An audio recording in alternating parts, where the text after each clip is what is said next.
Hello, planet Earth. Welcome back to my YouTube channel. We're at IDK. My BFF Jill, 730. I'm Preston L. Young, wishing you warm salutations and congratulations. You've made your way to the Buffington Post. Today we are taking a break from Buffy to do episode 3 of season 5 of Game of Thrones, The High Sparrow. And, yeah, finally it's not an episode all about fucking exposition. So, come with me now, gentle viewers, as we review Season 5 of Game of Thrones, Episode 3, The High Sparrow. Dragon tales, it's almost time for dragon tales. Come along, take my hand, let's all go to Dragonland. Okay, so, yay. I didn't like the way they got Arya into the House of Black and White. I missed her taking the worm and eat it, all that good stuff, but now she's in, and this is the House of Black and White. That I know. Arya is, like, working in the death chamber. We are in the kind of death chamber down where Arya works, and of course, we see all of the different gods have their own space. Now, in Braavos, there are temples for all of the gods. The Dothraki gods, the Drowned god, the Seven, the old gods. Like, in Braavos, there are shrines to all of these gods. There are temples where you can go and worship whoever, because Braavos is a major seaport. It has people from all over the world. There are all of these gods, and this is basically because, all men must die, and they come to the House of Black and White to die, and it's basically like, death is the god, but, you in your human life may have subscribed to, some religion, and so you can go and see whatever god it is that you feel happy with when you come to death, their true god. And so, all men must die and all men must serve, which is another way to say all men must work. And what we're kind of saying here is all men must serve death. Life produces death and vice versa. There's a constant cycle to life, and Arya is here to understand that completely and to be death. Now, in King's Landing, we see that, as Cersei's making her way to the wedding, and Tommen and Marjorie are making their way to the wedding, everybody's shouting out for Queen Marjorie, Queen Marjorie. Nobody wants to, care about Cersei. No. So she doesn't like this. It's uncomfortable for her. And so, in the wedding, we get this look on Cersei's face. She is not pleased with all of this. I really like the imagery. Like, we are putting the Star of the Seven in front and center because, yay, my Seven theory if you watch my videos, and I know, like, down in the House of Black and White, death is the many-faced god, the stranger has no face, it could be anywhere at any time, that's death. So to put the faith of the Seven front and center at the wedding was like, oh yeah, here we come, here comes the faith. We see the bedding, after the bedding, Tommen and Marjorie are kind of talking, whatever, and she is Queen of Thorns Jr. She is planting these seeds, and they are growing strong, just like House Tyrell, and I really like that they've made Marjorie more manipulative than they did in the books, because in the books, it's kind of like, is she sleeping around? Isn't she sleeping around? Is she a threat? Isn't she a threat? But here, she's clearly a threat. We see that, she is putting these seeds in Tommen's head, and he's like, hey, Cersei, why don't you go back to Castle Rock where you were happy? And she's like, no, I'm happy with you, boo-boo. So, I really like the actor that they've got for Tommen. I know that in the books he was like a portly young man and all this good stuff, and he's a lot younger, but the actor's doing a really good job. I think he has, he's very endearing. Cersei goes to visit with Marjorie after she talks to Tommen, and he's like, well, why don't you go home to Casterly Rock? And she realizes, this daughter-in-law of mine is the one planting these seeds. So she goes to see Marjorie, and the wonderful thing about this is Cersei is not in her element. Usually she's overly confident and all this good stuff, but we can see on Lena Headey's face that Cersei's out of her element. She's not the queen anymore. Sure, she's the queen regent, the queen mother, as Marjorie picks at her, but, she has lost her power, more or less. And the only person she's really got in her corner right now is Qyburn. Ooh, we'll get to Qyburn. So, the line about how, do you want some wine? It's a bit early for us. It plays into Cersei's descent into alcoholism, because at this point in the book, we never see this bitch without a glass of wine. She is just drowning her sorrows. She is becoming Robert. It's really neat because Cersei is kind of a blend between Robert and Aerys, and she thinks that she's her father, but she's so not. And I really admire the Cersei character. Not that I think there's anything necessarily admirable about her, but she always has this idea in her head that she is more. And yeah, that's illusory, but at the same time, at least she feels like she's in control. And like I said, this seeing that she doesn't feel in control anymore is very interesting for the character. So, whatever, we go to Winterfell. Okay, we see that the flayed men are, being hung up around Winterfell, and it's so fucked up because House Bolton is totally fucked. And, whatever, we see Reek, and we find out that Ramsay Bolton had, gone to collect some taxes. When they didn't want to pay the taxes, Ramsay was like, okay, well, I'll just, flay you, your wife, and your brother. And then the little one decided he was going to pay his taxes. Roose Bolton is going to marry off Ramsay to somebody legitimate and who has power in the realm. Who? Peter and Sansa are coming up to Moat Cailin, and she's like, what are we doing here? And he's like, I'm taking you home, boo-boo. And she says, no, I'm going to run for the hills. You can't take me there. The Boltons have taken over my house. All this good stuff. That's not my home anymore. And he says, hey, girl, it is your home. And he says, I'm going to marry you off to Ramsay Bolton. She starts freaking out. He explains to her that there is no justice unless they make it for themselves, and that she is the eldest of the Stark children to live, and so she is the Lady of Winterfell. It's hers. All she has to do is go there and have it. Now, I thought that he was going to say, you will be my daughter Elaine, and since I'm the Lord of the Vale and the Lord of Harrenhal, I'll just give you in name as Elaine to, Ramsay Bolton, and that'll be what you build your marriage on. But no, he wants to, make her Ramsay Bolton's wife as legit Sansa Stark. Not smart. I love this. Brienne and Pod, they've just been kind of doing things that they ought not be doing, but we finally get this story about the ball that her father had thrown in her honor, and how, Renly stuck up for her. He made her feel good about herself when everybody else just wanted to be down on her, and, he was like her gay BFF, if you will. And this is so important to the Brienne character. I'm glad that we got this layer of her, that she did divulge this information, because in the book, it really helps you to put in perspective what Brienne's life is like. She loves her father. She loved Renly, but not necessarily because she was in love with him. The layer that they put on it in the show is that, he showed her kindness when she had no one else in that position. And like I said, it's just so beautiful to see Brienne as a full character. She also talks about failing, and how the feeling of failing and not following through on what's expected of you and what you've promised people can really be a detriment to you and make you feel like shit about yourself. But Podrick's right there, and he's like, you know what? I think you are fucking amazing. You don't have to be a knight. You're still the best fighter in all of Westeros, and that's good enough for me. It should be well good enough for you.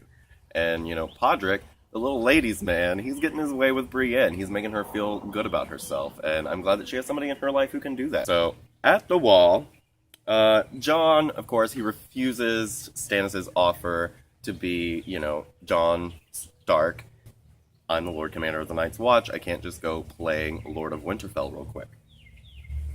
And he brings up the Godswood, which is really important because, of course, Jon did make his vows at the Godswood. He is a Stark at heart. He prays to the old gods, and he can be a Stark in his soul, but he can't do that because he took this vow in front of his father's gods. Ned is all about this honor, and how would Ned look at Jon if he, just disavowed? Whatever, Stannis is like, you're just as stubborn as Ned, and Jon's like, thanks, and he goes That's not a compliment. John's basically like, so when you can take your fucking soldiers out of my wall, because I don't have enough food for you guys and winter is coming. Whatever, they talk about the wildlings and how Stannis is like, the wildlings don't want to work with me, I'm just gonna leave them with you in about 2 weeks. So, whatever. He's like, you need to watch your own back and keep your enemies far away from you, okay? So, Davos. I know I haven't really talked about Davos, but I heart Davos. He's one of my favorite characters from the books. And I didn't mention this in my 7 theory video, but I think Davos might be our father. In all of his chapters, he thinks about his sons and his wife that he's left behind, and how he wants to go and be a father. But he's so loyal to Stannis that he doesn't do this. I love Davos. I think he always challenges people to think beyond themselves and beyond what's going on right in front of them. He basically says, you, John, swore an oath to protect the realms of men, and as the Lord Commander of the Night's Watch, as just a man of the Night's Watch, you're responsible for all of life. And this kind of like clicks something in John, but at the same time, John is not just going to shirk his duties. Okay, so back in the House of Black and White, the girl who may or may not be blind, I'm not sure how they're going to work with her here, she's like, who are you? You don't have any respect for this place that you're in. The kindly man, not Jaganagar, comes in and he's like, why are you fucking with this girl? And she says, oh, we were just playing the game of faces. And he's like, oh, she's not ready for that. Arya's like, I'm ready for whatever. I'm ready. And so, no, you're not ready. Because, look at you. You're supposed to be no one, but you've got all of Arya Stark's things. Are you no one or are you Arya Stark? Because you look a lot like Arya Stark with all of her stuff hanging around you. So basically, Arya goes to have a liquidation sale. Everything must go. Except for Needle. I'm glad that they did this. Like, in the book, she actually hides it under the very steps of the House of Black and White. It's like she's burying herself underneath all of these trappings on top of her. But to put it somewhere else, to have it away from the House of Black and White, I think is really neat. But at the same time, I think I would have buried it a little bit deeper, because those rocks, you know, you're in Bravos, the weather gets pretty bad there. So those rocks probably gonna, like, fly away, and your needle's just gonna get stolen.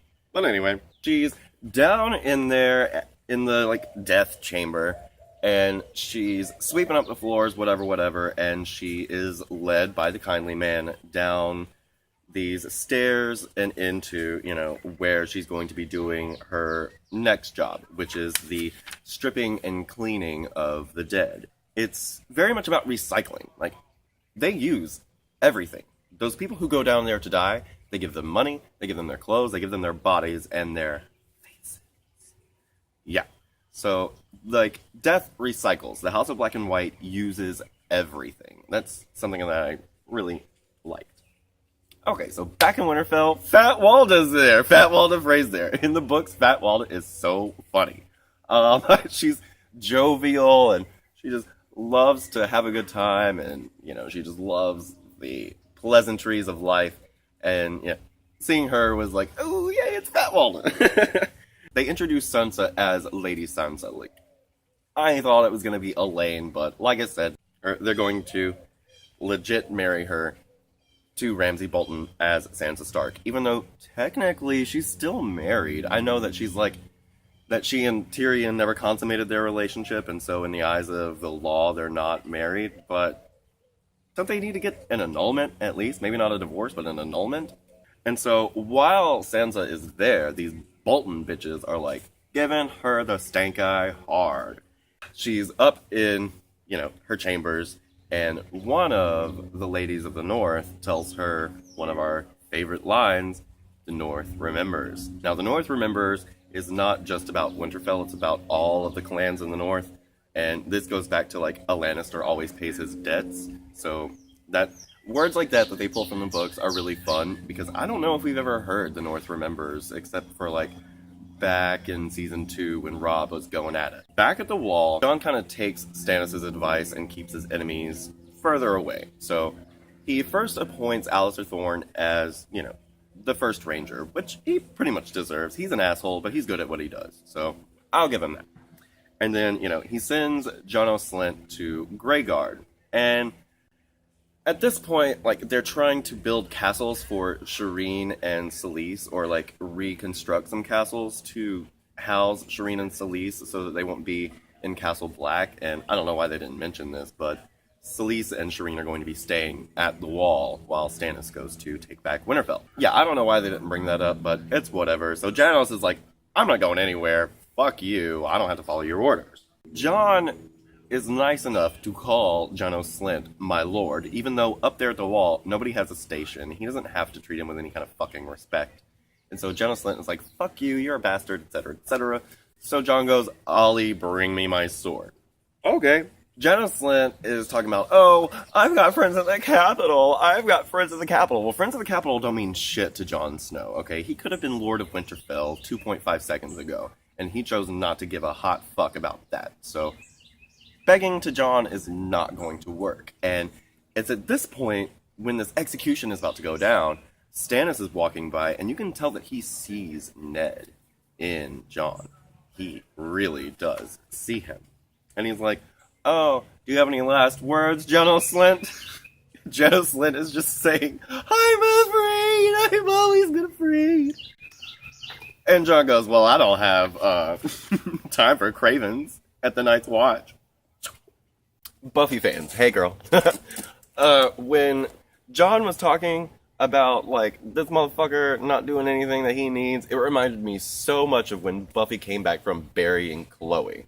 Like, he just chopped his head right the fuck off. Like, I don't have time for people who are afraid. If you're afraid, come on and get your head chopped off. It's just like when Buffy said, okay, does anybody else want to get buried in the backyard? Because Chloe was an idiot and I'll bury you fucking too. So, back in King's Landing, we get the High Septon, and he is in one of Peter Baelish's whorehouses, right? And, oh, this got me, because we get Arya, who I believe is a stranger, as you know, and then we got Sansa stuff this episode, which, I believe that she's the maid, and who does the High Septon pick to be his whores but the stranger and the maid? So, that made me go, hey. Lancel comes in, and, he's all sparrowed out, right? He basically busts in, and he's like, you're a sinner, we're gonna put you on display, and they send him naked through the streets while everybody's shouting out sinner. So, I love that the Seven are, of course, coming into the fold here, because, like I said, you've got the Drowned God, the Many-Faced God, Razor, you've got the Old Gods, and the Children of the Forest, but the Seven are about people, like I said, doing things, making actions that people make. And so, to bring the Seven into the fold, finally, is really interesting to me. The High Sparrow stuff is gonna go crazy. The High Septon goes to Cersei, he's like, an insult to me is an insult to the crown, and they assaulted the fuck out of me, whatever. They're talking about the fact that he was in a brothel, and I love that Maester Pycelle is like, a man's privacy should stay private, blah, blah, blah. Cersei finds out about this High Sparrow or whatever, and so she goes to visit this High Sparrow, and Meryn Trant says to Cersei, maybe this isn't a good idea, and she goes, oh, it's fine. And the Sparrows are all, like, really nasty and derelict. They have been flocking into the city en masse, and they have been following him, like, from the Riverlands, I think, question mark. And so she finally, like, comes to the High Sparrow, and he talks about names and how we often have to take on the names that our enemies give us. But, he can think of worse names than the High Sparrow. He talks to Cersei about the fact that these people think that he's special because he goes around saying that nobody's special. He believes that Cersei is there to either tempt him or arrest him. And she's like, oh, well, maybe we should just, work together because the faith and the crown are inseparable. Except you wear a crown, and your faith is a bit questionable. Am I wrong, Cersei? No. So down in Qyburn's fucking crazy chambers, he's, like, making some progress, right? And the mountain's not dead body just starts spasming all over the place. I was expecting it to, like, move or something, but the way it just jumped and spasmed, it made me jump in my seat. Back in Winterfell, we see that Reek sees Sansa, and I don't know where they're going to go with this because this is new. Back in King's Landing, Cersei said something about sending a letter to Peter Baelish in the Eyrie. Now, In the books, winter is coming and the Eyrie is literally freezing because they're so high up in the mountains, and so they have gone down into the Vale. Now, Peter and Sansa have traveled from the Vale to Winterfell in no time flat. What the fuck? So, Cersei wanted to have a raven sent to Peter in the Eyrie, or wherever he is now. So this raven made it from King's Landing to the Eyrie, was forwarded from the Eyrie to Winterfell, and got there all within one episode. This is my really major problem with this episode. How the fuck fast do we think ravens fly? I get it, they fly, but they're not fucking dragons. Peter and Bolton are talking about the fact that, Sansa's still a virgin, etc., etc. Roose is basically like, it's just her name that I need. I don't really need her. Bolton is talking about the fact that Sansa still has friends in the north, and that might not be so great, and since Peter was lorded by the Lannisters, why does he want to go fucking with them now? He's like, it's a gamble. Every ambitious move is a gamble. And apparently, this letter from Cersei that went from King's Landing to the Eyrie to the Winterfell in no time flat has come in, and basically Peter needs to write a reply, and Roose Bolton says, well, I need to read that reply so that I know you're not fucking me over like you do with everybody else. Which is pretty smart on Bolton's part, even though he's a dick. So, in Volantis, we pick up with Varys and Tyrion. We see that Tyrion is fucking going crazy. He's cooped up in this box. He's going insane. He wants to get out. And so he gets out in Volantis, and Volantis is very, Asian-y. We see that all the slaves had tattoos, like Patchface, etc. And we see this Red Priestess. And the Red Priestess talks about the Stone Men, which are the people whose grayscale has completely taken them over. We haven't really dealt with the Stone Men yet, but I'm pretty sure that we will in the next couple, or by the end of the season, if we stick to the way things are supposed to be going. But whatever. The Red Priestess talks about the Stone Men, and then of course she talks about the Dragon Queen being the savior. And Tyrion jokes about this because he's so skeptical all the time. And then the priestess kind of looks at Tyrion, and she gives him this knowing look. I don't know if she's seen him in her flames, or if she recognizes him from Westeros, or whatever. But anyway, Tyrion's like, let's go into a brothel. And real quick, I know that the whole reason that the Unsullied are going to brothels over in Meereen is so that they can have, companionship and cuddles, but, the humans in Westeros are anatomically human, and I think we're all kind of ignoring the fact that, the Unsullied do still have prostates. So, think about that. Anyway, we're in Volantis now, though. And so they go into this brothel, and, we get this cute little in-joke about how, rubbing a dwarf's head is lucky. And whatever, they go into this brothel, and we see that there is, a Dany cosplay whore, which is really funny. We see Jorah in there real quick, and he's really tempted to be with the Dany whore, right? Tyrion goes to talk to this dark-haired whore, and he's like, hey, what's up, boo? And she says, you ain't got no money, blase blase. And he says, actually, I always pay my debts, which I love. A Lannister always pays his debts. So this whore is talking about how they all like the Dany whore because, they all want to fuck a queen. And Tyrion says, well, you clearly never met a queen. And he says he really likes her because she's so skeptical about people, and he's the same way. And so then she's like, okay, let's go fuck. And he realizes that he can't. And whether this is with his guilt about Shay, or just his not feeling comfortable with himself at the moment, I don't know, but it's unlike Tyrion not to be able to fuck. He goes to take a piss, and he is out of Varys' sight for a second. Jorah comes up behind him and fucking kidnaps him, and that's where we end the episode. I really liked this episode much better than the first two. Yeah, we didn't go to Meereen, but that's fine. Things in Meereen aren't great anyway. I'd rather hang out with Tyrion and Volantis. Where we go from here, I'm excited to see. I'm pretty sure that Cersei's story is, of course, going to pretty much follow her trials and tribulations through A Feast for Crows, but all of our other characters right now are kind of up in the air, aside from Jon and Tyrion. I know how Jon and Tyrion are going to get where they're going. I know what's going to go on with Arya, but everybody else is in this really big gray area that I'm intrigued to see. So, yeah, that's all for today. I hope you've enjoyed today's episode review and discussion. I'm Preston L. Young. You can come right back here to the Buffington Post for Buff the Vampire Slayer reviews, Angel and Faith reviews, Buffyverse discussions on the other Slayers, my continued Season 8 coverage, and more Game of Thrones episode reviews every week. This Wednesday, Angel and Faith Season 10, number 14 will be out, so stay tuned for that. And I hope you're having a great 2015. See you next time. Bye. Dragon tales, around the room the dragons flew, but Emmy and Max knew what to do. They climbed on the backs of the dragon friends, now the adventures never end. Dragon tales, it's almost time for dragon tales. Come along, take my hand, let's all go to Dragonland.